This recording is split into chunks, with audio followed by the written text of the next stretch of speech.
about to begin.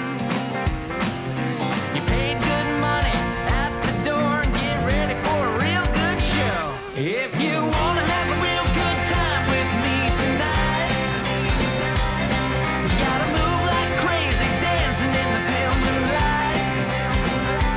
We can all get down, spin inside out, I'm telling you.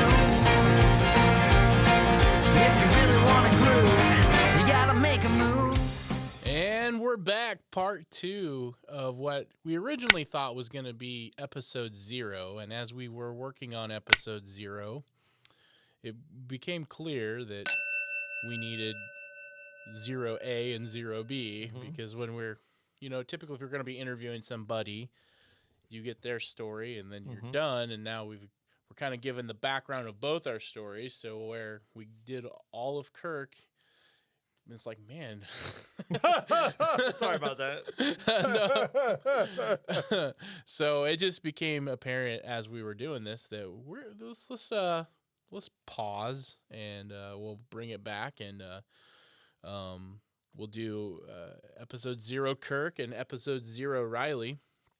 And so this is the Rylie version of episode 0 that we're on to. Yeah, me and Kirk, as we mentioned in his episode, what makes this unique is we both took a different path. Kirk took more the academic, studying abroad, going to universities, not just all over the United States, but all over the world. And so I didn't. I didn't know, when I was in school, I was, for lack of a better word, I wasn't motivated, but I always asked why. I was that kid growing up on the road trip, and you almost get tossed out of the car by your dad because, look at the mountains. Why? There's an Indian. Why? There's check out this landmark. Why? Why? Why is he doing that? Why are we doing this? Where are we going? And I did that. I was very much like that in school. Why are we learning this? What is the purpose? And the answers that, because you have to, right? The typical, because I said so. That's what everybody does. That's what we've always done. And that's not a good enough. What we got to do. That's not an acceptable answer for Rylie Mills. That's what it boils Clearly not. Clearly that's not. what it boils down to. So I would find myself, why am I doing this? And I started my high school career going in and being like, okay, what do I need to get out of here? And at the time, it was insane. It was 2 math, 2 science, 3 history or social studies, whatever you call it, and 4 English.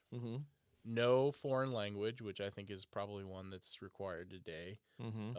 Probably in most parts of the U.S. Anyway. Yeah. So I didn't take any foreign language. I didn't do any of that. There was obviously you have your health class and your physical education and shop and all those like 1 credit things, but did all those. But there was once 1 year where they were like, oh, there's like a handful of students and they're just a weird schedule.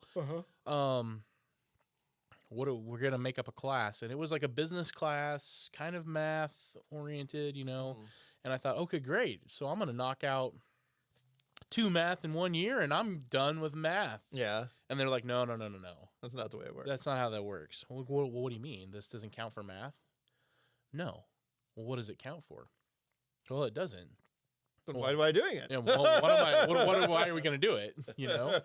Like what is the logic here? Yeah. Like if it doesn't count for something. Why it doesn't count, and it's not going to do anything. What is the purpose? Now, though, I will say maybe my logic was a bit naive and flawed in my youth, because now as I'm sitting here 30 plus, I have got every avenue of my existence.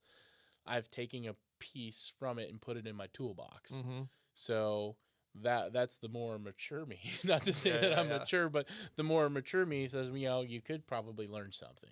That might benefit you in the future. So imagine that.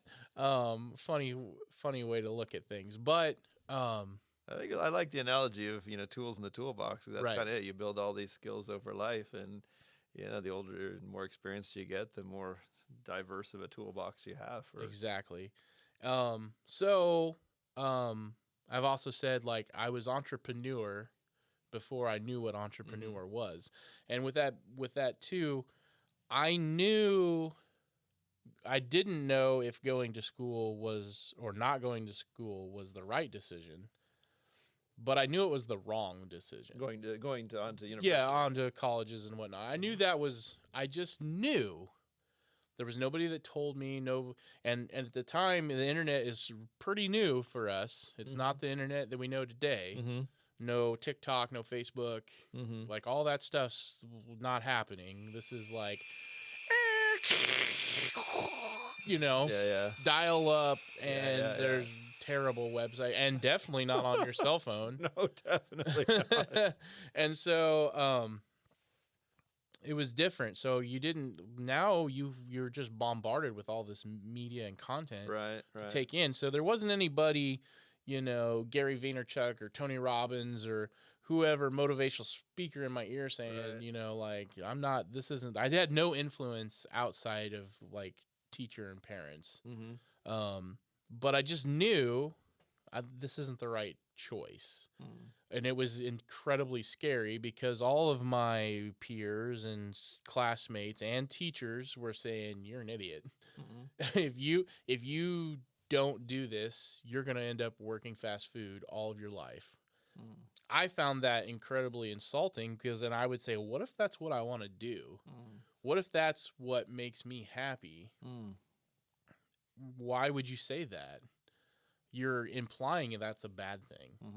And so I just, that was always my perspective. And I think that, and at the time I didn't realize this. And I think we have, like we've mentioned in your episode, that failure is not necessarily a bad thing. And I think that it's emphasized that like, don't you dare fail this class. But on top of that, I think we have a flawed view of what success should look like.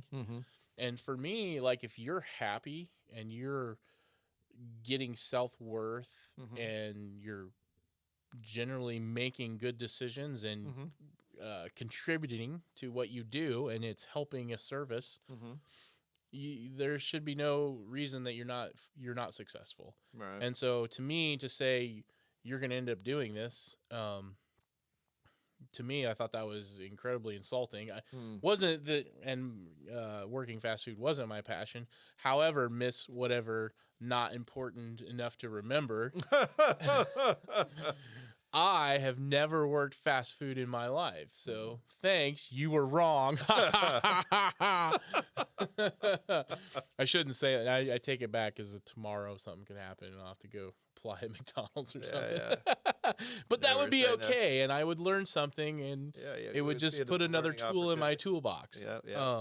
Hey, Riley here. Thanks for listening to this episode of the Make a Move podcast. For more content, check us out on all major social media platforms and makeamovepodcast.com. Until next time, get off your butt.